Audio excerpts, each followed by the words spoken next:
Hello and welcome back to my channel. My name is David Novak.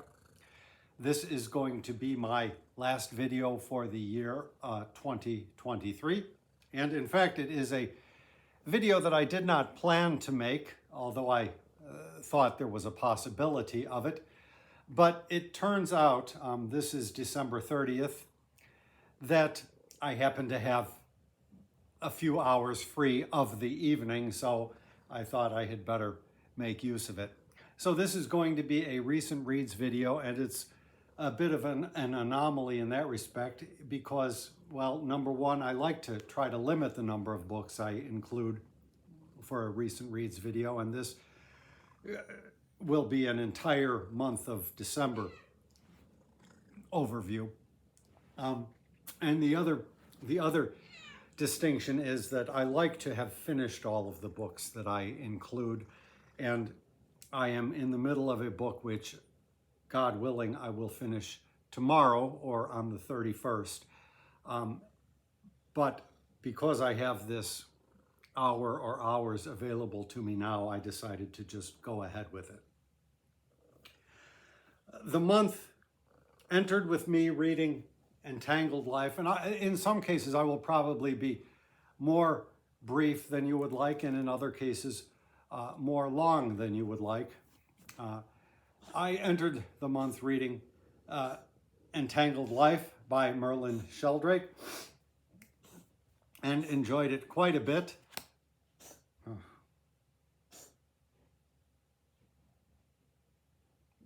As long as we don't have a vomiting incident on the lap, we're okay. So this was a marvelous read for me.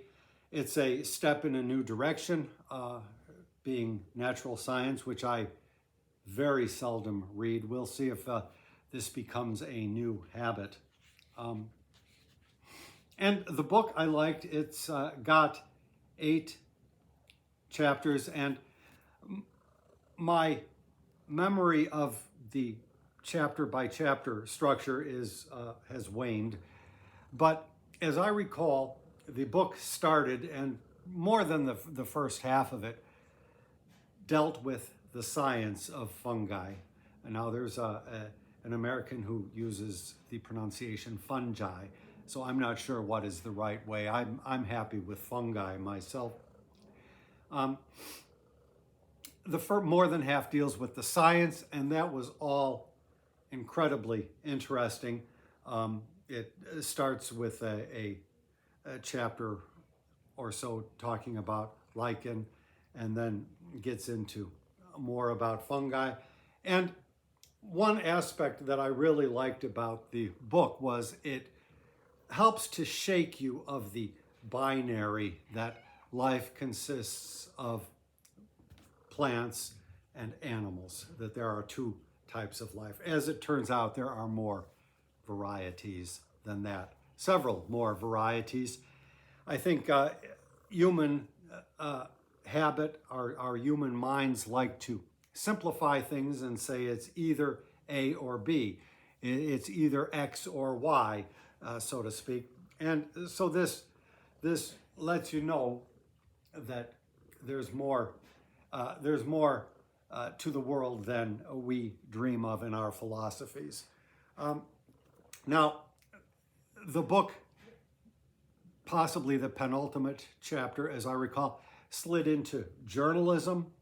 So it involves sort of a trip to the factory where they make products deriving from fungi. You know, they make chairs, they make whatever, they make packing material. And that was okay. It would have been better with some audio visual, but it was not as good as the part of the book that dealt with science. And then the very last part of the chapter got into the author's personal story, how when he was a boy, he would help his father rake leaves, and he wondered about the process of decomposition, and he would lay among the leaves and wonder about how everything was breaking down, and his father taught him some rudimentary science, and that that memoir aspect of the book was the least convincing for me. He did not have the charisma of Richard Feynman, who also was known to discuss the instruction he received at the hands of his father. But all in all, a worthwhile book. So in the month of December was an event called the Remember December Rereadathon. And the objective was to reread a book or books. And there were some prompts, reread, and well, I won't go into that. It's over and done with now, and I didn't really follow any of that. I began with Cheaper by the Dozen, a book I read in grammar school. I didn't have any particular fond memories of it in grammar school, but I wanted to see what my adult feelings would be about it. I had a friend who had to teach this in school and despised the figure of the father, who is the central character in the book. It's a memoir written by his children. And I went into it all prepared to despise this man, and it did not happen. I did not like the book any better than I did not like it before. And there was almost no new experiences brought on by the rereading of the book compared to what I, as a boy, experienced in grammar school. Probably about the first half of the book, I remembered, as I read, I remembered it with crystal clarity. And then after that, it sort of waned, and certain scenes, there's scenes of them the kids getting their tonsils out, and I remembered having read it, but I didn't remember the details at all. And then in chapter 9, there had been a little, the chapter was titled Chinese Cooking. It was a misnomer. It just dealt with the shenanigans, to put it in a kindly way, of the children dealing and making life hard for the family cook of a relative out in California. They had a Chinese chef, as people with money would do. And then I think it was further along, chapter 16, it involved the children going with their father to a movie theater, and it ended with a singular piece of racism, where the anti-Chinese racism, if you will, I think I characterized it as softcore. The racism in the chapter Over the Hill was more hardcore and very American, involving both parents and children, I think, performing egregious racial stereotypes of American blacks. And I realized that was an aspect of the book that flew over my head when I was a child. I grew up in a suburb in which there were almost no black people. They were not on my ken. For 1 or 2 years in my grammar school, we had a female student who was black, and that was at an age when I was not thinking about girls. And at this point, I would like to know what her experience was. I would not be surprised if she had to deal with some business from the other girls. But at that age, most of us boys were not involved with girls, either mentally or otherwise. So, but it was something that I obviously picked up on as an adult, which as a child I did not. And I can see why this book would not be taught. Initially, my memory over the years was that part of the reason why they taught it to us in school twice was to inculcate in us the virtues of office work, business. And now I see, of course, there was also that added aspect of racial superiority. I don't think you would see this on the syllabus nowadays, but I could very well be wrong. You look at this with retrospect and you wonder, that black girl who was in our class, what on earth was she feeling when she came to that passage in the text? The rest of us were oblivious or did not care or thought it was funny, perhaps. So that was that. Somebody was talking about CEOs, and I remembered that most CEOs that I've had the chance to meet have all written memoirs. It's businessmen who are very successful like to write memoirs. And I realized in this case, the father died relatively young, and so he never got a chance to write the standard businessman's memoir. The children did. And that's what this read like. They also followed it up with a sequel about the mother who took over the company after his demise. And I believe my sister might have read this when we were children. I did not, and I would be half tempted to read it now just to follow up on the sequel, but I did not like the book very much, and so I will nix that. Now, because I did not want that unhappy experience to be the only book I reread for the rereadathon, I decided to reread something that I read at age 19, The New Industrial State by Galbraith.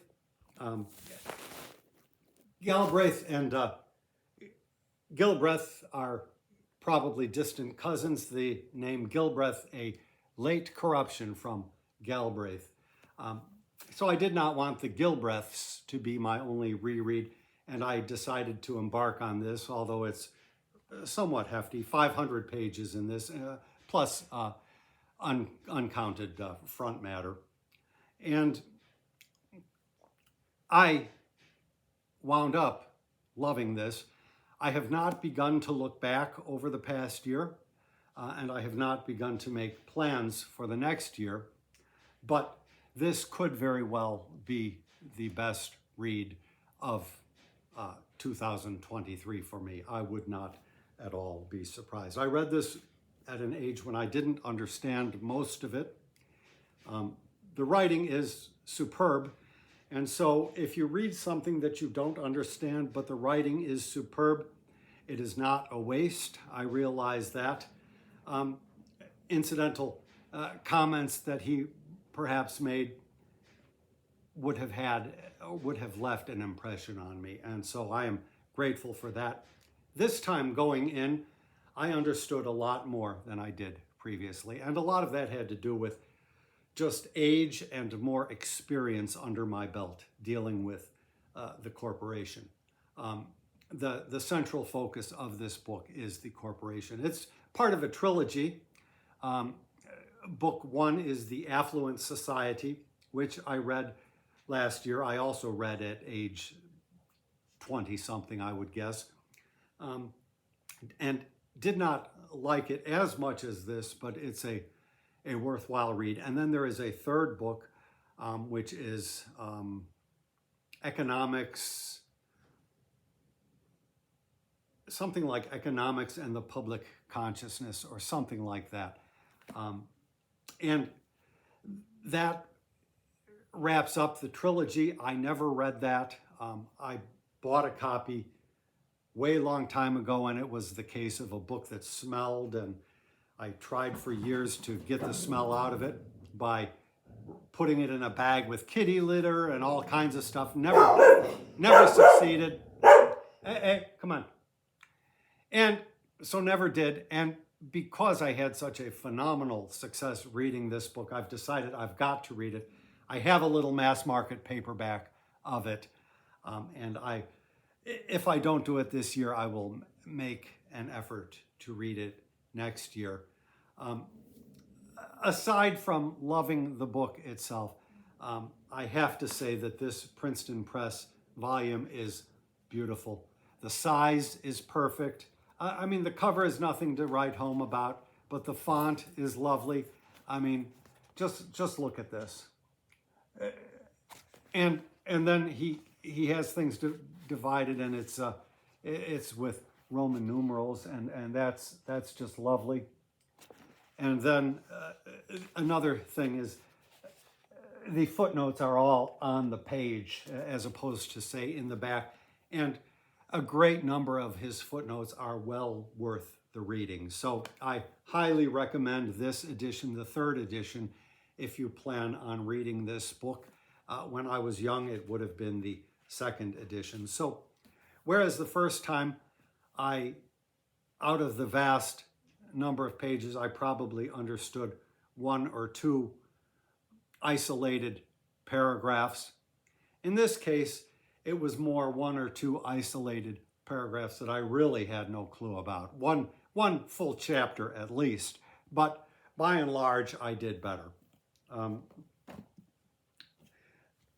Now, one evening, I found myself sitting with this cat on my lap and not able to get up to retrieve either of those books. And so I said, so I went to my library. Well, obviously I meant I went to the library on my iPad and picked up "O Pioneers" by Willa Cather. And I read that, and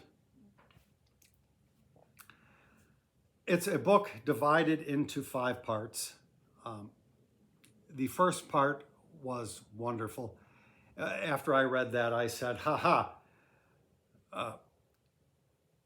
Edith Wharton can eat Willa Cather's dust.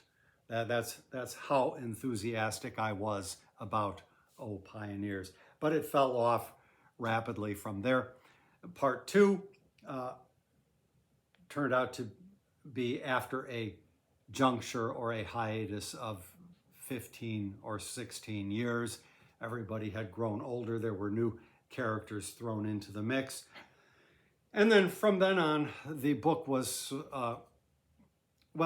it's in 5 parts, but I think the third part was only 2 chapters, and possibly even the 5th part was something like that. Very unbalanced, no sort of symmetry or no sort of care went into the construction of it. It was an early novel by Cather, so I would not let this keep me from reading another book by her. Now, I don't know if I can show you this. The orange guy is a big asshole, so something could happen here. Oh, well, she's letting him know, but see? She told you something right there.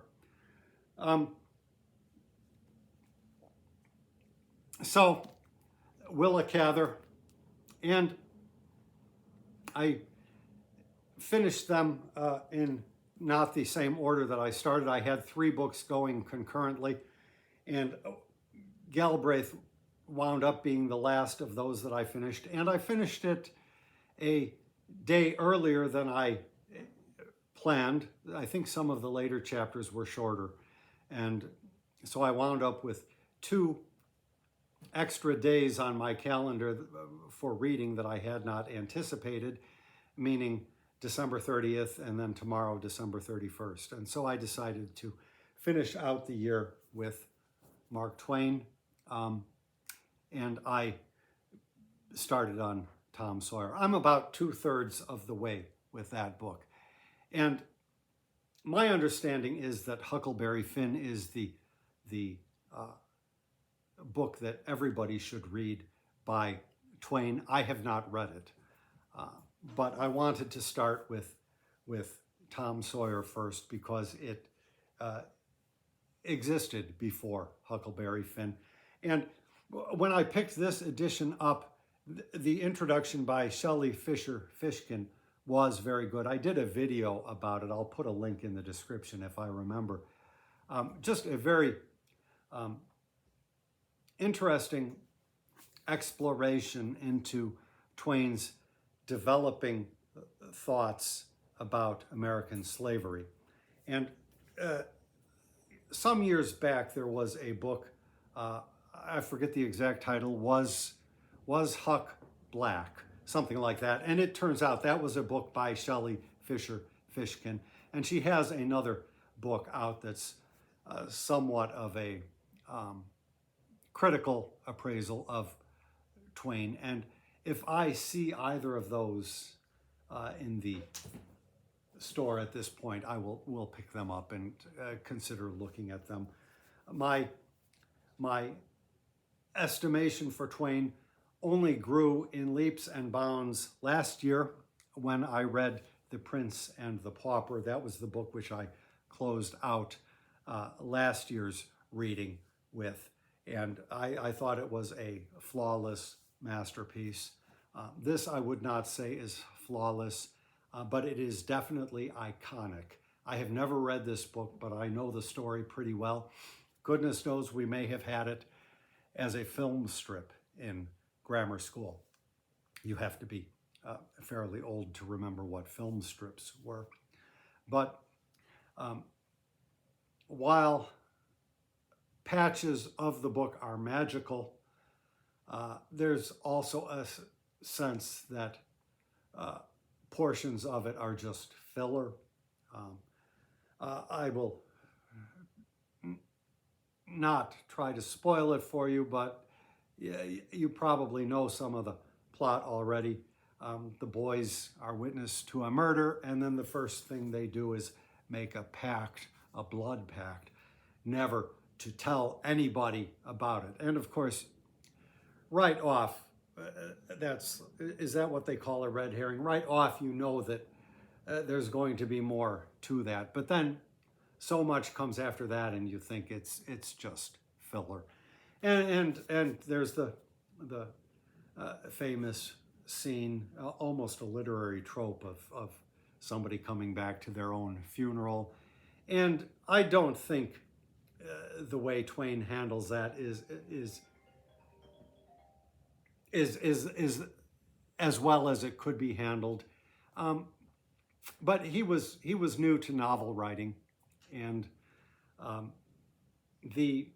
my understanding is even Huckleberry Finn is a flawed book and has been published in various expurgated or unexpurgated versions.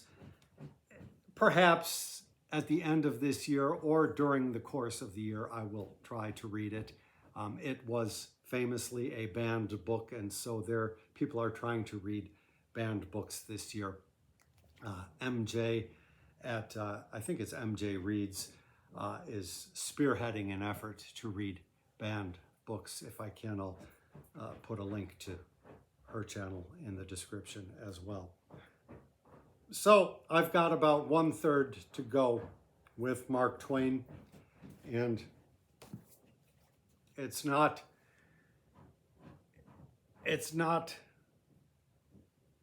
the favorite thing of mine by Twain by any means, but it's a lot more substantial than I expected going in.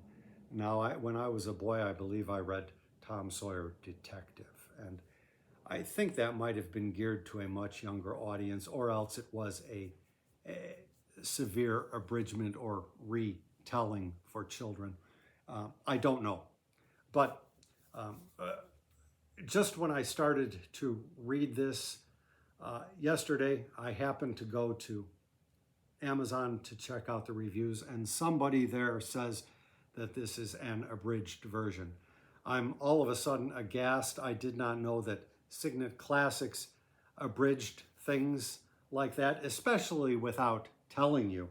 I would prefer not to read an abridgment, and I have been finding nice little Signet classics here and there. I have the Woman in White that I intended to read, but until I nail this this unease about whether the books are abridged or not, I don't feel that I can proceed any further with a Signet classic. I do love these handy mass market paperbacks. Mark Twain is a book that is easily findable, and so for $4 I have a Penguin edition coming to me, and when it arrives I will scour it to see what is there that perhaps I was missing here. The book as it stands in this edition is slightly over 200 pages. I imagine that if they cut things out, it was stuff that was not very necessary. But even so, I still prefer to stick with the original, unedited, unabridged, unexpurgated version of text insofar as I can. So I will leave that there. I expect that at some point, not too far off, I will review my entire year's worth of reading and take a look back at all the titles in context of my project to become a better reader. I'm not nearly where I need to be. I realize with the Twain that I am not a lover of reading as an activity in itself. This is a pretty good book, and I do not love it. It's fine. It's a fine book, but I don't love reading unless the book that I'm reading really has grabbed me. And it's like Grand Central Station here. But I would hope in the future, as part of this long-term goal that I have, that a book like this would be the sort of thing, because it's well written, that one could breeze through in, say, a matter of a day. I'm not anywhere near that. It will be 2 days. And I'm just strictly speaking for Tom Sawyer, not for Huckleberry Finn at this point. I have two different Penguin editions of Huckleberry Finn, and this may well be the year to plunge into it. I also want to read A Connecticut Yankee in King Arthur's Court. That's the other Twain book that really has been on my mind, but I opted for this because it's shorter. Otherwise, I would have done that to close out my year. Now, I'm not planning to make the last book of every year be a Twain book, just because it might be too hard to plan such closure, but it is not a bad way to finish out the year. As I say, Twain is very iconic. Starting January 1st, I intend to read War and Peace, which I have in the Maud translation. And previously I read 200 pages and DNF'd it 4 years ago, maybe. So I will reread what I read and take it from there. Thank you very much for stopping by my channel.